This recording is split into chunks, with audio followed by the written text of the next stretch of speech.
কি গো, কি কি অর্ডার করলে? এই একটু পিৎজা দিয়েছিলাম, চিকেন ললিপপ আমার জন্য। আচ্ছা, এই সে ছোটোখাটো জিনিস। কোথাকার ডমিনোজের বলো? ওই পিৎজাটা দারুণ লাগে বলো ডমিনোজের। আর এই ললিপপটা দেওয়া হচ্ছে টুইন্স ক্যাফে থেকে। তো চলো খুলি, এখন দেখাচ্ছি। খুলো, খুলে দেখা, আমরা এবার পিৎজা খাবো গাইস। দেখো খুলো, এটা খুলো। হাত ধরে নাকি? ফার্স্টে ঠিক আছে, গাইস এটা দাও, দর্শকদেরকে ফার্স্টে পিৎজা দেখাবো, চিজি রোস্ট। হাতটা ছাড়া। Cheesy roast. হ্যাঁ, আর Means- এটাতে কি আছে?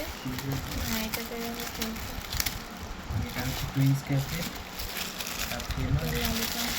হ্যাঁ, চিকেন ললিপপ। আমরা এটা দেখাবো। চিকেন ললিপপ কার কার পছন্দ বললো, আমার কিন্তু খুব ভালো লাগে। আর এই যে এখানে হচ্ছে পিৎজা আছে, আর এটা আছে, এটা খুব, এটাতে কি আছে গো? এটা হচ্ছে ভেজ ভার্সন। এখন ওটা খুলবো না বন্ধুরা, কালকে দেখো। চলো চলো খেয়ে নি এখন। সবাইকে গুড নাইট, টাটা।